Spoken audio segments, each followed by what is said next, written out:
Hello बच्चों, स्वागत है हमारे यूट्यूब चैनल फिजिक्स विद के उत्तम में। और आज हम लोग 11th क्लास के फिजिक्स में कार्य शक्ति एवं ऊर्जा का लेक्चर नंबर 10 पढ़ने जा रहे हैं। और आज हम लोग पढ़ेंगे संघट्ट के बारे में। और इसके पहले भी हम लोग संघट्ट के बारे में पढ़ा है। तो इसके पिछले वाले वीडियो हम लोगों ने पढ़ा है कि वन डायमेंशनल इलास्टिक कोलिजन क्या होता है, उस पर आधारित आंतरिक प्रश्नों को हम किस प्रकार से करते हैं। और आज हम लोग पढ़ेंगे कि इलास्टिक कोलिजन इन टू डायमेंशनल, ठीक है ना, नहीं द्विविमीय प्रत्यास्थ संघट्ट में हम आंतरिक प्रश्नों को किस प्रकार से करेंगे। तो बहुत आसान सा टॉपिक है। अगर इलास्टिक कोलिजन अगर समझ गए, प्रत्यास्थ संघट्ट अगर समझ गए हैं, तो इसको भी करना बिल्कुल एकदम आसान होगा। कैसे करेंगे, तो इसमें सबसे महत्वपूर्ण चीज ये है, ध्यान रखना है जब भी पूर्ण प्रत्यास्थ संघट्ट की बात हो, ठीक है ना, पूर्ण प्रत्यास्थ संघट्ट की बात अगर है, चाहे वो वन डायमेंशनल हो चाहे टू डायमेंशनल इलास्टिक कोलिजन की बात हो रही हो, हमेशा उसका रेखीय संवेग संरक्षित रहता है। संघट्ट से पहले जितना रेखीय संवेग होगा, संघट्ट के बाद भी उतना ही रहता है, पहली बात। दूसरी बात, उसका जो उसमें जो गतिज ऊर्जा है, काइनेटिक एनर्जी है, वो भी संघट्ट से पहले और संघट्ट के बाद संरक्षित रहती है। बस दो बातें आपको ध्यान रखनी है जब भी इलास्टिक कोलिजन की बात आती है। हमारा तो आज भी हम लोग इलास्टिक कोलिजन की बात कर रहे हैं, लेकिन इलास्टिक कोलिजन कैसा है, टू डायमेंशनल है। टू डायमेंशनल का मतलब एक्स अक्ष की दिशा में गति हो रही है और वाई अक्ष की दिशा में गति हो रही है, ठीक है ना। जब किसके पिछले वाले वीडियो में पढ़ा था कि संघट्ट से पहले भी एक्स अक्ष की दिशा में चल रहा था और संघट्ट के बाद भी एक्स अक्ष की दिशा में चल रहे थे, तो उस समय संघट्ट के बाद वेग कितना था, ये हम लोगों ने ज्ञात किया था। आज हम लोग ज्ञात करेंगे संघट्ट से पहले। तो हमने मान लिया है कि पिंड एक्स अक्ष की दिशा में चल रहे हैं। जैसे मान लेते हैं एक पिंड हमारे पास है m1 द्रव्यमान का, जो u1 वेग से चल रहा है एक्स अक्ष की दिशा में। एक दूसरा पिंड है जिसका द्रव्यमान है m2, जो एक्स अक्ष की दिशा में ही ये u2 वेग से चल रहा है। लेकिन शर्त हम अगर लगा देते u1 is greater than u2 है, तो क्या होगा, पीछे वाला जो पिंड है आगे वाले को टक्कर मारेगा, ठीक है ना, और टक्कर मारेगा तो ये दोनों आपस में टकराएंगे, यानी m1 द्रव्यमान और m2 द्रव्यमान के पिंड आपस में टकराते हैं, ठीक है। और टकराने के बाद ये फिर एक्स दिशा में चलते हैं। मान लो टक्कर इस तरीके से, जैसे कैरम की गोटियां है, जरूरी नहीं है कि जिस दिशा में हम स्टाइगर मारते हैं उसी दिशा में गोटी चले। हो सकता है वो जो गोट हमारी है वो ऊपर तरफ जा रही हो, स्टाइगर हमारा नीचे तरफ जा रहा हो, ये पॉसिबल है। डायरेक्शन अलग अलग हो सकती है। टक्कर ये मारी, ठीक है ना, इस तरीके से मारे तो जरूरी नहीं एकदम सीधे मार, हो सकता थोड़ा ऊपर टक्कर लग रही हो तो उसकी टक्कर लगेगी। लेकिन जब मूवमेंट होगा इन पिंडों का, तो मान लेते हैं कि m1 द्रव्यमान का जो पिंड है वो जिस दिशा में चल रहे थे, वो डायरेक्शन मान लेते हैं एक्स अक्ष की दिशा है, उससे वो थीटा कोण बनाते हुए चलते हैं इस दिशा में, θ1, ठीक है ना। और दूसरा जो पिंड है m2 द्रव्यमान का, वो हो सकता है नीचे तरफ जा रहा हो, ऐसे ये मान लेते हैं ये v1 और ये v2 वेग से, और उस समय जो एंगल बन रहा है वो मान लेते हैं θ2 है। ये इसको कहा जाता है टू डायमेंशनल। अगर टक्कर लगे और उसी दिशा में चल रहे हो m1 और m2, तो वन डायमेंशनल हो गया। अगर टू डायमेंशनल की बात हो रही है तो इसका मतलब है कि एक्स अक्ष की दिशा में चल रहा होगा और वाई अक्ष की दिशा में चल रहा होगा। एक्स अक्ष वाई दिशा चलने मतलब इसका घटक एक्स अक्ष की दिशा में होगा और वाई अक्ष की दिशा में भी होगा, ठीक है ना। जैसे इस वेग का घटक वियुक्त करें तो इस तरफ वेग कितना आएगा, v1 cos θ1 आएगा, इतना v1 cos θ1, और इस तरफ इसका वेग घटक कितना आएगा, v1 cos θ1 sin θ1, sorry sin θ1। और इसका इस तरफ घटक निकालेंगे तो इस तरफ घटक इसका आ जाएगा v2 cos θ, तो इस कोण दिया ऊपर तरफ cos लगाते हैं और उसका परपेंडिकुलर डायरेक्शन में sin लगा देंगे, तो इस तरफ आ जाएगा v2 sin θ2। तो इसका मतलब देखिए, इसमें एक्स अक्ष की दिशा में चल रहा है, वाई अक्ष की दिशा में चल रहा है, ठीक है ना। तो इसको कहा जाता है टू डायमेंशनल। तो बताना है इसमें v1 v2 के मान क्या होंगे, ठीक है। तो कैसे ज्ञात करते हैं, न्यूमेरिकल कैसे लगाया जाएगा, ये आप ध्यान रखना है। तो देखिए चाहे वो वन डायमेंशनल कोलिजन हो रहा हो चाहे टू डायमेंशनल हो रहा, लेकिन ठीक है ना, और तो हमेशा उसका जो रेखीय संवेग है वो हमेशा संरक्षित रहता है। अब चूंकि दो डायरेक्शन में हो रहा है, वन डायमेंशनल जो कोलिजन था उसमें तो एक्स एक्स की दिशा में हो रहा है, तो एक्स एक्स की दिशा में ही संवेग संरक्षित था। इसमें गति दोनों दिशाओं में हो रही है, एक्स एक्स की दिशा में हो रही, वाई एक्स की दिशा में हो रही, तो एक्स एक्स की दिशा में भी संवेग संरक्षित रहेगा और वाई एक्स की दिशा में भी संवेग संरक्षित रहता है। तो संघट्ट से पहले एक्स एक्स की दिशा में कितना संवेग है या संघट्ट के बाद एक्स एक्स में कितना संवेग है, दोनों को इक्वल करना है। संघट्ट से पहले वाई एक्स की दिशा में कितना संवेग है, संघट्ट के बाद वाई एक्स की दिशा में कितना संवेग है, ये दोनों इक्वल करना है, ठीक है ना।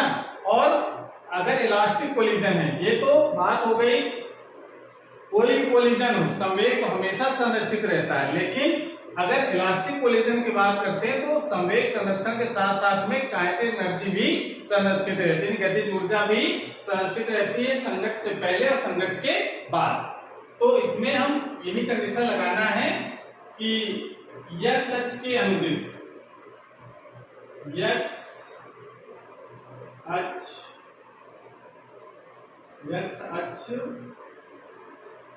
के अनुदिश संवेग संरक्षण के सिद्धांत से एक्स अक्ष के अनुदिश, हमने क्या बताया, एक्स अक्ष के अनुदिश भी संवेग संरक्षित रहेगा। जितना संघट्ट से पहले एक्स अक्ष के अनुदिश संघट्ट था उतना ही संघट्ट के बाद भी एक्स अक्ष के अनुदिश रहेगा, ठीक है ना। संवेग में कोई परिवर्तन नहीं होता है, इलास्टिक कोलिजन हो चाहे इन इलास्टिक कोलिजन हो, दोनों में। तो यहाँ पर इलास्टिक कोलिजन की बात हो रही तो भी संवेग संरक्षित करना। एक्स अक्ष की दिशा में कितना वेग है, पहले संघट्ट से पहले m1 u1 एक्स अक्ष की दिशा में चल रहे हैं, m1 u1 प्लस दूसरे पिंड का m2 u2, ये तो संघट्ट से पहले का संवेग आ गया एक्स की दिशा में बराबर।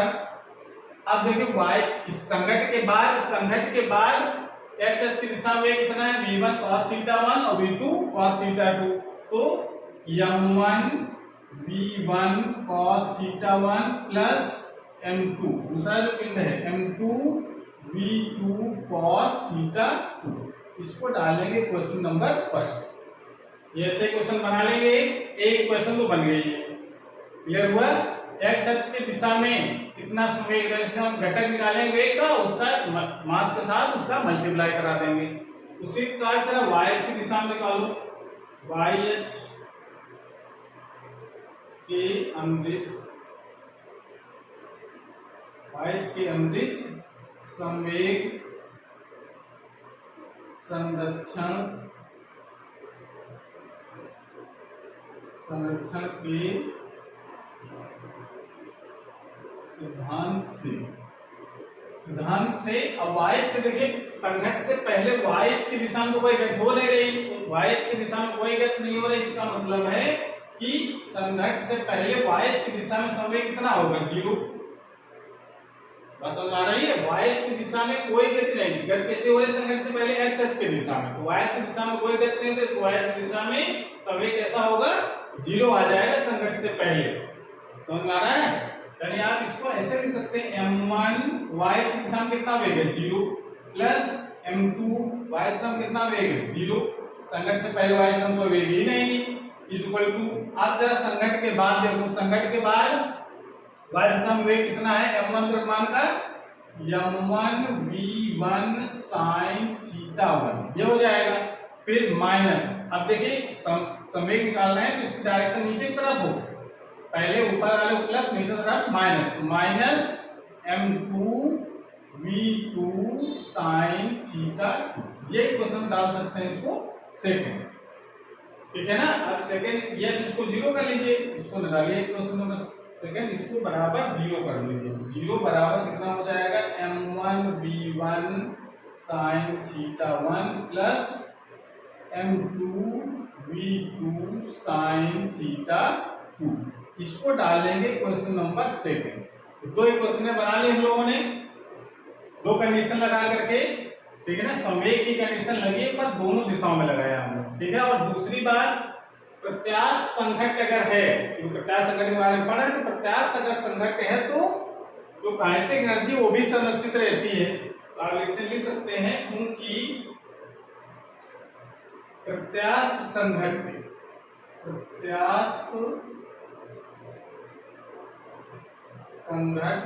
में गतिज ऊर्जा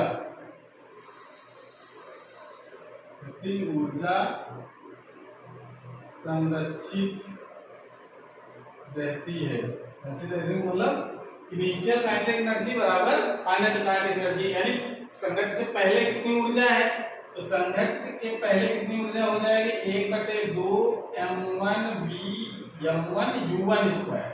कितना है, इसमें x h y दिशा से कोई मतलब नहीं, दिशा कोई लफड़ा नहीं, क्योंकि गतिज ऊर्जा कैसी राशि है, अदिश राशि है, तो अदिश राशि में केवल परिमाण को ऐड करना है, दिशा से कोई लेना देना नहीं। x h की दिशा में कितना वेग है, 1/2 m1v1 स्क्वायर वेग प्लस 1/2 m2u2 स्क्वायर। ये तो संघट्ट से पहले की ऊर्जा हो गई, इक्वल टू संघट्ट के बाद की ऊर्जा। संघट्ट के बाद की ऊर्जा कितनी है, 1/2 m1v1 square plus 1/2 m2v2 square. ये संघट्ट के बाद की ऊर्जा हो गई। अब इसमें नहीं सोचना है आपको, ये क्वेश्चन पर डाल लीजिए थर्ड नंबर। इसमें आपको कतई नहीं सोचना है कि हम इस x अक्ष की दिशा में निकालें ऊर्जा, जो y की दिशा में निकालें, ऐसा नहीं करना, क्योंकि ऊर्जा एक अदिश राशि है, इसमें थीटा से कोई लेना देना नहीं है। आप किस वेग से गति कर रहा है, बस उस वेग का यूज करते हुए काइनेटिक एनर्जी निकालनी है। समझ रहे हैं, अदिश राशि होने का इसमें दिशा कोई लफड़ा नहीं, संवेग सदिश राशि, इसलिए उसमें दिशा का भी ध्यान रखना है, ठीक है ना। तो इस प्रकार से हम संघट्ट से पहले और संघट्ट के बाद की ऊर्जा निकाल सकते हैं, और उनको इक्वल कर दीजिए तो तीसरा समीकरण मिल जाएगा। तो ये तीन जो समीकरण मिल गए हैं, इन तीन समीकरणों की सहायता से हम जो भी न्यूमेरिकल में निकलवा रहा होगा कि संघट्ट के बाद वेग बताइए कितना होगा, या किस कोण से वो गति करेंगे संघट्ट के बाद, ये सब कुछ हम लोग इन तीन इक्वेशनों को सॉल्व करके याद कर लेंगे। समझ में आ रहा है, तो इस प्रकार से ये तीन इक्वेशनें आप बनाएंगे और उसको सॉल्व करेंगे। न्यूमेरिकल कैसे किया जाएगा, ये आप न्यूमेरिकल जब करेंगे तो क्लियर हो जाएगा और कॉन्सेप्ट। तो बस इतना आपको ध्यान रखना है कि जब भी 2 डायमेंशनल इलास्टिक कोलिजन हो रहा हो तो आपको तीन इक्वेशनें बनानी है। कौन सी तीन इक्वेशनें, एक x अक्ष की दिशा में संवेग को संरक्षित करके, दूसरा y अक्ष की दिशा में संवेग को संरक्षित करके, और तीसरा संघट्ट से पहले और संघट्ट के बाद की काइनेटिक एनर्जी को संरक्षित करके। बस ध्यान रखना है कि इसमें आप संवेग जब निकाल रहे हो तो दिशा का ध्यान रखना है, और जब गति जो निकाल रहे हो तो उसमें दिशा का कोई मतलब नहीं। संघट्ट से पहले किस वेग से चल रहे थे, उसकी कितनी ऊर्जा वो निकाल लिया, संघट्ट के बाद किस वेग से चल रहे हैं उसकी ऊर्जा निकाल लिया, किस दिशा में चल रहे हैं इससे कोई मतलब नहीं, क्योंकि दिशा इसलिए मतलब नहीं क्योंकि ऊर्जा अदिश राशि है, केवल हमको परिमाण से लेना देना है आपको, ठीक है ना। इस प्रकार से तीन इक्वेशन बना करके इसको न्यूमेरिकल जब भी करेंगे तो ऐसे तीन इक्वेशन बनाएंगे और उसको सॉल्व करेंगे, जो भी निकलवा रहा है उसको निकालेंगे, बाकी चीजें गिवन होंगी, ठीक है। तो इस प्रकार से कैसे करेंगे न्यूमेरिकल, तो न्यूमेरिकल करके देखा जाए तो ये कॉन्सेप्ट और क्लियर हो जाए। उसको नोट कर लीजिए कॉन्सेप्ट को, और फिर आंकिक प्रश्न करते हैं, और आंकिक प्रश्न हम लिख रहे हैं और वीडियो को पॉज करके ट्राई भी करें कि किस प्रकार से हम इसको सॉल्व करें, ठीक है ना। इससे अभ्यास भी होगा और उसके बाद फिर पॉज खोल करके उसको सोल्यूशन में देख सकते हैं, ठीक है। तो उसको एक क्वेश्चन है हमारा, x अक्ष के अनुदिश 3 मीटर प्रति सेकंड के वेग से गतिशील m द्रव्यमान की एक गेंद 2m द्रव्यमान की एक दूसरी स्थिर गेंद से टकराती है। टक्कर के बाद पहली गेंद स्थिर हो जाती है तथा दूसरी समान द्रव्यमान के दो टुकड़ों में विभक्त हो जाती है। यदि एक टुकड़ा 3 मीटर प्रति सेकंड के वेग से y अक्ष के अनुदिश गति प्रारंभ करता है तो दूसरे भाग का वेग तथा गति की दिशा ज्ञात कीजिए। क्वेश्चन क्लियर होगा। देखिए इसको एक बार समझ लें, क्वेश्चन का मतलब क्या है। एक m द्रव्यमान की एक गेंद है जो 3 मीटर प्रति सेकंड, इसका प्रारंभिक वेग कितना है 3 मीटर प्रति सेकंड, एक दूसरी 2m द्रव्यमान की गेंद से टकराता है जिसका जो वेग है वो 0 स्थिर गेंद से टकराती है। तो कह रहा है टक्कर के बाद दोनों टकराई, m द्रव्यमान की और 2m द्रव्यमान की टक्कर हुई, और टक्कर के बाद कह रहा है कि जो पहली गेंद है यदि m द्रव्यमान की, उसका वेग तो हो जाता है 0, v1 का मान तो टक्कर के बाद ये तो स्थिर हो जाती है, और जो दूसरी जो गेंद है वो दो भागों में बट जाती है, दो भागों में बट जाती है, एक भाग m और दूसरा भाग भी m। ये क्वेश्चन क्या है, क्लियर हुआ? ये जो 2m द्रव्यमान की, ये तो स्थिर हो गई, 2m द्रव्यमान की गेंद दो भाग में विभक्त हो जाती है, एक गेंद y x की दिशा में चलती है, इस दिशा में, ये तो डायरेक्शन कैसी है, x x की दिशा हो गई ना हमारी, एक्स एक्स की डायरेक्शन हुई, इस दिशा में चल रही है एक्स एक्स की दिशा में, तो ये वाई एक्स की दिशा में, यानी ये मान लेते हैं ये v2 वेग है, ये 3 मीटर प्रति सेकंड के वेग से वाई एक्स की दिशा में गति करती है। तो कह रहा है कि दूसरा जो भाग होगा वो बताना है किस दिशा में गति करेगा और कितने वेग से गति करेगा। तो मान लेते हैं कि इसका जो वेग की डायरेक्शन होगी वो मान लेते हैं इस डायरेक्शन में है, दूसरे भाग की ये मान लेते हैं v3 और उसकी डायरेक्शन है, और ये एंगल पहले से कितना दे रखा है 90 डिग्री, ये एक्स अक्ष से 90 डिग्री कोण बनाते हुए पहला टुकड़ा और दूसरा टुकड़ा को हम मान लेते हैं थीटा कोण बनाते हुए v3 वेग से गति करता है। तो बताना है थीटा का मान कितना होगा और v3 का मान कितना होगा, ये पूछ रहा है। तो आपको इसमें देखिए 2 डायमेंशनल वाला कॉन्सेप्ट लगाना है, तो संघट्ट से पहले और संघट्ट के बाद का समय निकालेंगे, लेकिन x अक्ष की दिशा में अलग निकालेंगे, y अक्ष की दिशा में अलग निकालेंगे। तो पहला तो हम लोग ये लगा देते हैं कि x अक्ष की दिशा में x अक्ष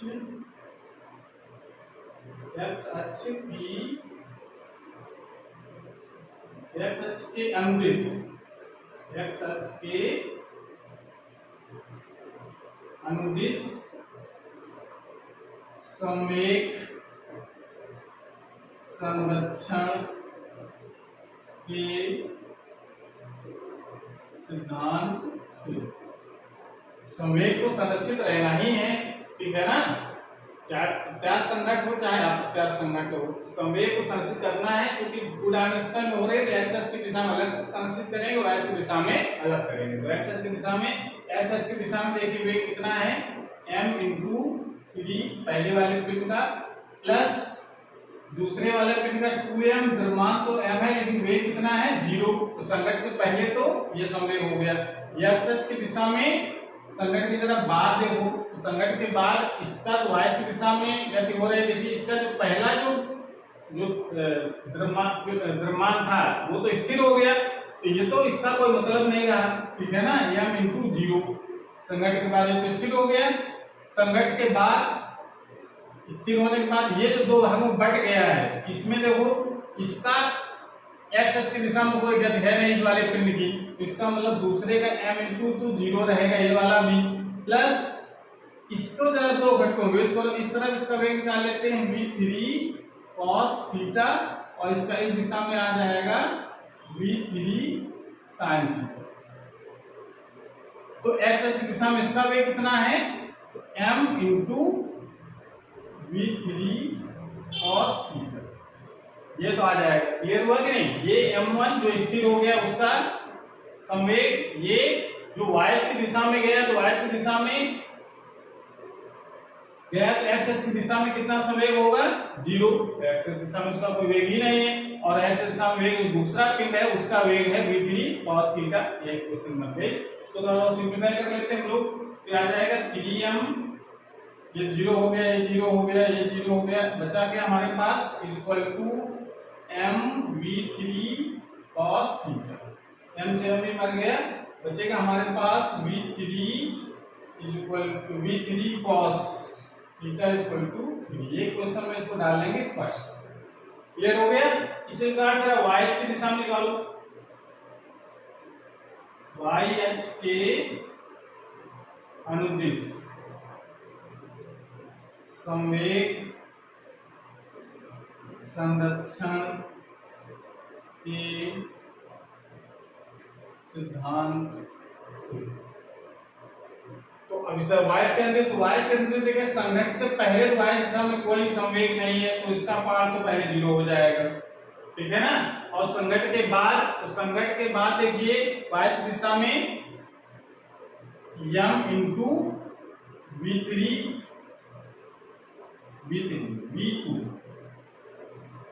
ठीक है, v2 प्लस, अब प्लस लगाएंगे लेकिन डायरेक्शन चूंकि दूसरे की जो पिंड है वो नीचे की तरफ जाएगा वाइज की दिशा में, तो minus m into v3 sine theta, ये होगा यहां पर। अब देखिए ये पार्ट इसमें, ये तो 0 पहले से है, v3 की वैल्यू अगर लगा देते हैं हम लोग, सॉरी v2 की वैल्यू 3 मीटर पर सेकंड है, तो यह आ जाएगा, उसको 75 करके ऐसे लिख सकते हैं हम लोग, उसको उधर ले आते हैं, तो ये हो जाएगा m की वैल्यू m इंटू v3 की वैल्यू कितनी, 3, v2 की वैल्यू 3 हो गई, इज इक्वल टू, इसको लिख सकते हैं हम लोग m v3 sine theta, m से फिर मत जाएगा, ये आ जाएगा v3 sine theta is equal to 3। ये क्वेश्चन बता देते हैं सेकंड।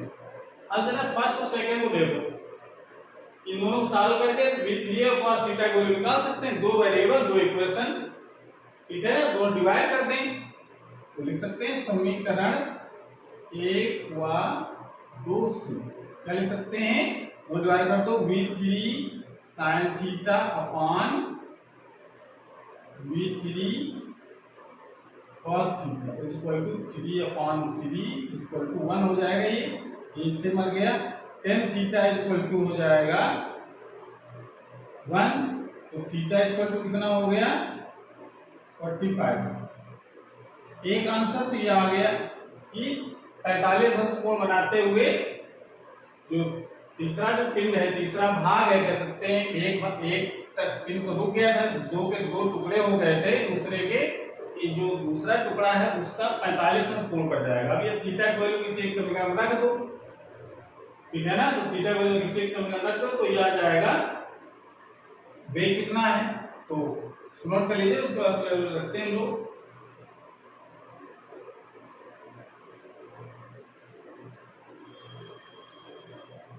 इसको हम लोग करते हैं इस प्रकार से,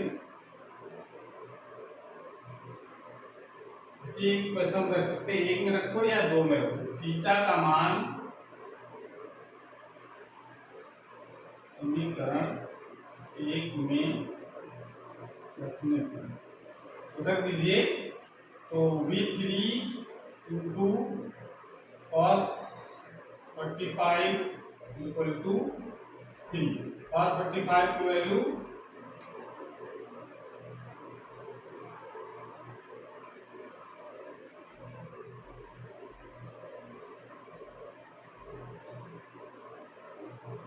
और 1/√2 equal to 3, v3 equal to 3√2 metre प्रति सेकंड, ये आंसर हो जाएगा।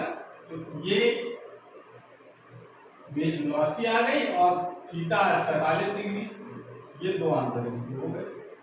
इस प्रकार से इस क्वेश्चन को करेंगे, ठीक है ना। तो आप ये प्रयास करें, इसमें दो इक्वेशन बनाने से सॉल्व हो गया ये, केवल एक्स एक्सिस दिशा में और वाई एक्सिस दिशा में संवेग संरक्षण सिद्धांत लगाने से हो सकता है कि तीसरा समीकरण जो गतिज ऊर्जा का जो संरक्षण होता है वो भी लगाना पड़ जाए, ठीक है ना। डिपेंड करता है कितने वेरिएबल है, अगर दो वेरिएबल दो इक्वेशन सॉल्व करके निकाले, हो सकता है तीन वेरिएबल और तीन इक्वेशन बनाने पड़ेंगे, तो ये अगला क्वेश्चन देखते हैं तो और क्लियर हो जाए, ठीक है, इसको नोट कर लो। उसके बाद एक क्वेश्चन है अगला, इससे क्लियर हो जाएगा कि तीन इक्वेशन भी यूज करनी पड़ सकती है, तीनों जो इक्वेशन हमने शुरू में बताई हैं, इसमें काइनेटिक एनर्जी को संरक्षित करके भी इक्वेशन बनाते हैं। वो कैसे बनाएंगे, जैसे मान लेते हैं क्वेश्चन है हमारा, तो एक पिंड हमारा, देखिए एक पिंड है जिसका द्रव्यमान है,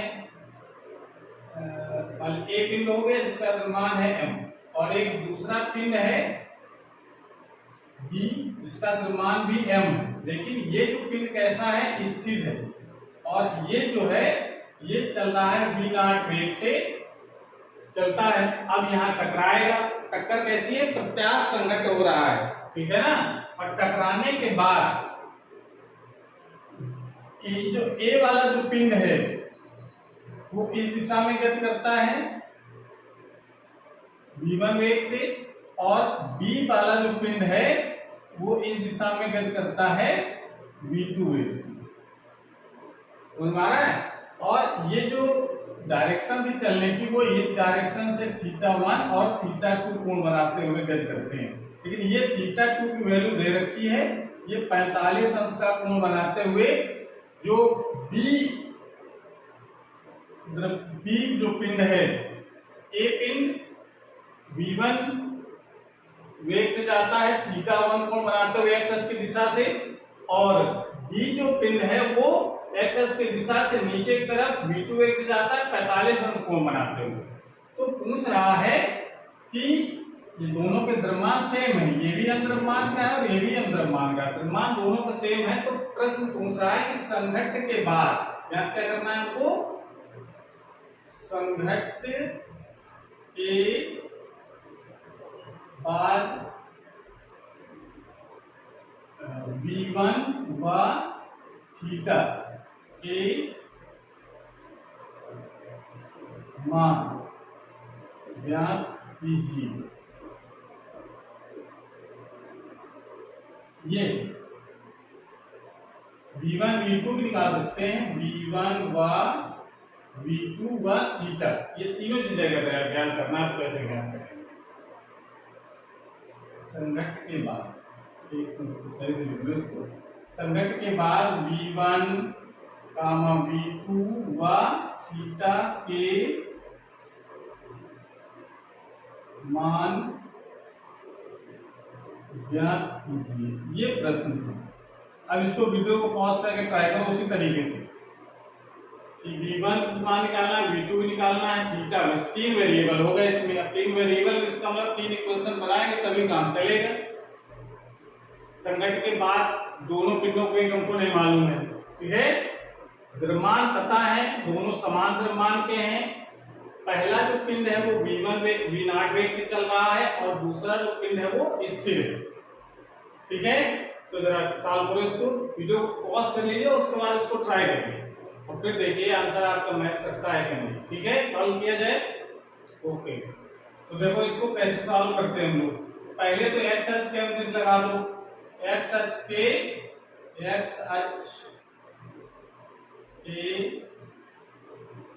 अनुदिश संवेग संरक्षण के सिद्धांत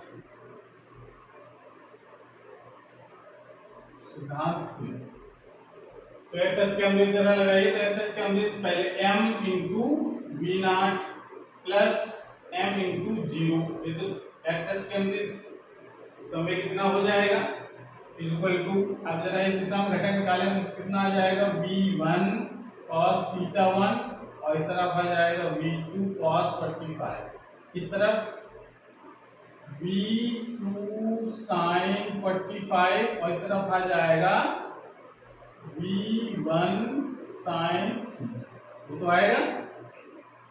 तो x अक्ष की दिशा में m v1 cos θ plus m v2 cos 45 लिख सकते हैं ऐसे।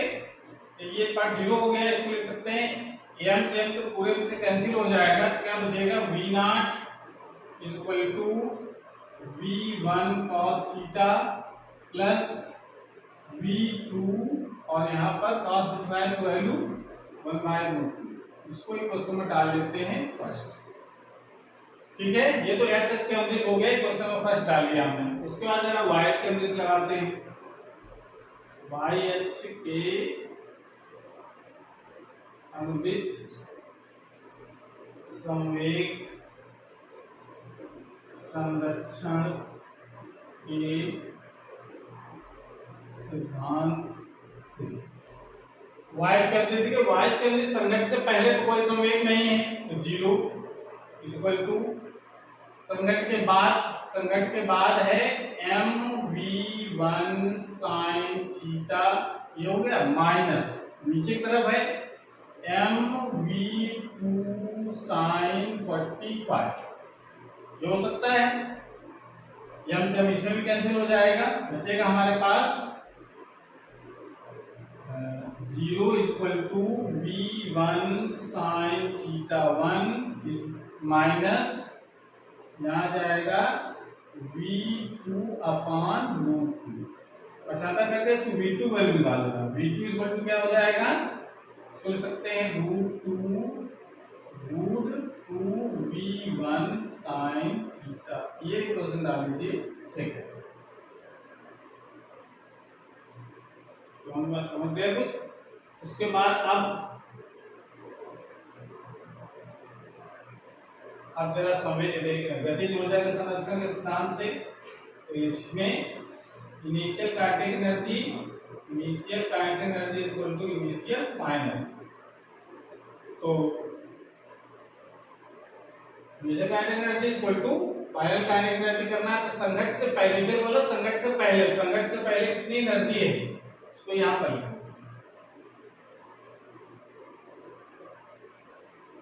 संघट से पहले 1/2 mv0 ये हो जाएगा संघट से पहले, और इसकी ऊर्जा 0 है इक्वल टू इधर, अब यहाँ पर देखो 1/2 mv1 स्क्वायर प्लस 1/2 mv2 इसमें घटक का कोई लेना देना नहीं है, ये बता चुके हैं हम। इस ऊर्जा अधिष्ठान होने का दिशा कोई अपना जो वेग है उसी के साथ ऊर्जा आपको निकालनी है, ठीक है, इसमें थीटा का कोई मतलब नहीं है। अब इसमें देखिए 1/2 और m ये कैंसिल हो जाएगा, बचेगा हमारे पास v0 square equal to v1 square plus v2 square, इसको डालेंगे क्वेश्चन नंबर 3। अब देखिए हमारे पास तीन इक्वेशनें हैं और 3 वेरिएबल भी हैं, v1 है, v2 है और थीटा है, तो 3 इक्वेशन सॉल्व करके हमको v1 v2 थीटा के मान ज्ञात करना है। कैसे सॉल्व किया जाएगा, जरा इक्वेशन सॉल्व करना आपको आना चाहिए, कैसे सॉल्व करें, तो हम करें क्या, इसमें ध्यान से अगर देखो तो समीकरण नंबर 2 से v2 की वैल्यू समीकरण नंबर 1 में भी रखेंगे और समीकरण नंबर 3 में भी रखेंगे, ठीक है, इसको नोट कर लीजिए, उसके बाद विभाग करते हैं।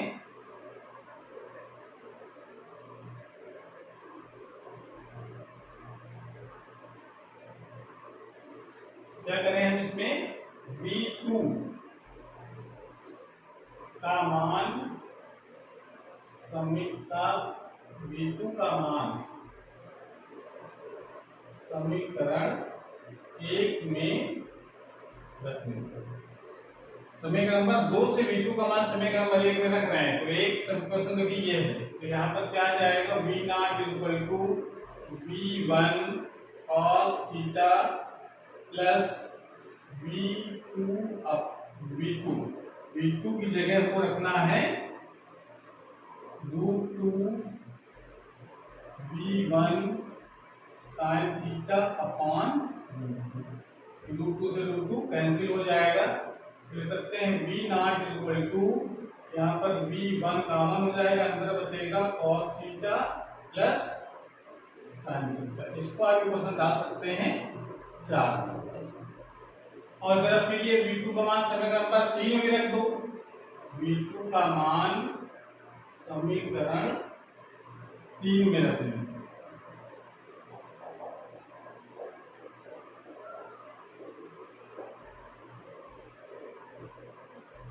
रखो तो कितना आ जाएगा v0 square equal to v1 square plus v2 को रखनी है √2 का square 2 v1 square sine square theta, ये हो जाएगा, यहाँ v2 की स्क्वायर वैल्यू रखनी है ये वाली v1 square sine square theta, यहाँ से लिख सकते हैं हम लोग v0 स्क्वायर इक्वल टू, ये v1 स्क्वायर कॉमन हो जाएगा, अंदर बचेगा 1 प्लस 2 साइन स्क्वायर थीटा, ये क्वेश्चन डाल सकते हैं हम लोग 5 में, ठीक है। अब इसको डिवाइड करें,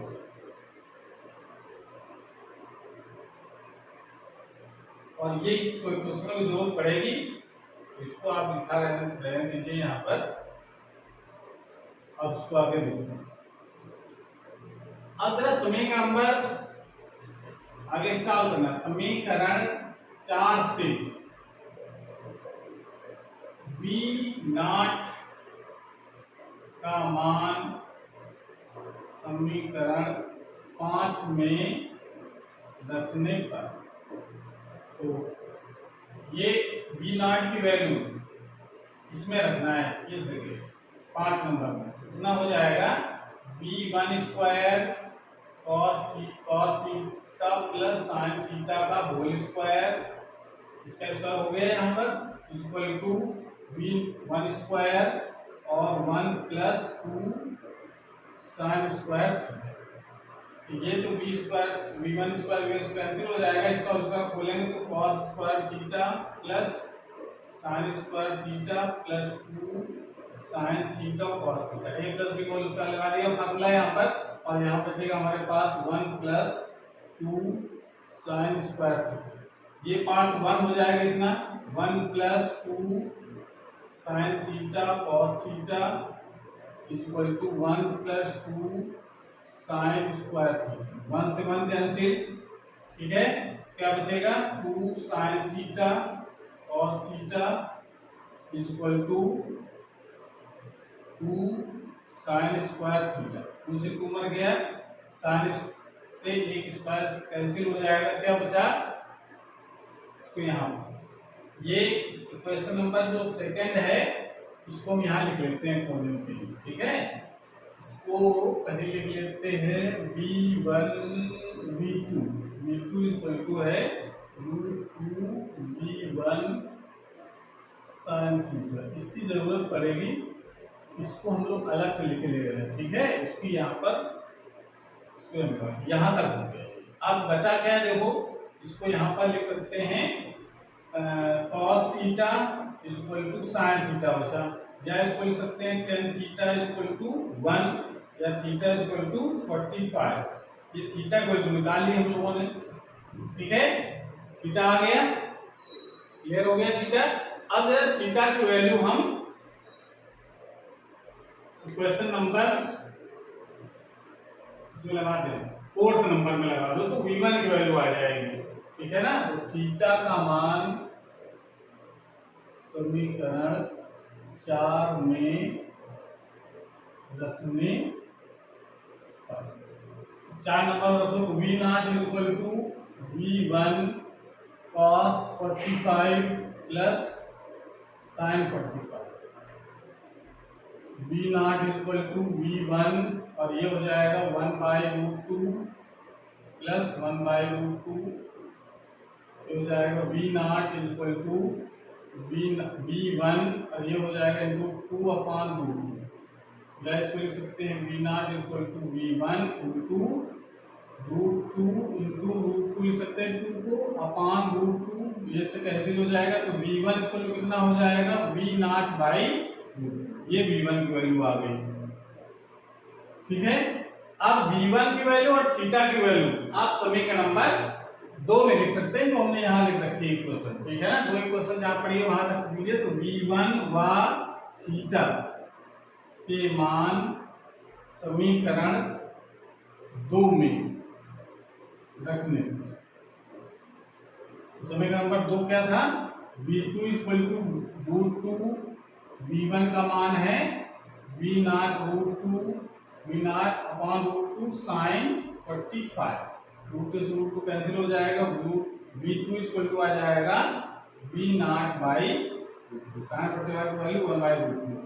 ये V0 की वैल्यू आ गई, V2 की वैल्यू आ गई, ठीक है। इस प्रकार से V1 की वैल्यू निकाली, V2 की वैल्यू निकाली और थीटा की वैल्यू निकाली। इस प्रकार से इस क्वेश्चन को हम लोग करेंगे।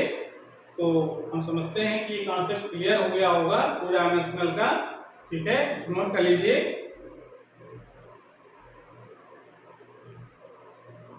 थीटा कैमरा दिख नहीं रहा है, इसको आप यहाँ लिख सकते हैं, इस जगह इसको लिख सकते हैं tan थीटा इक्वल टू 1 तो थीटा इक्वल टू 45, ठीक है।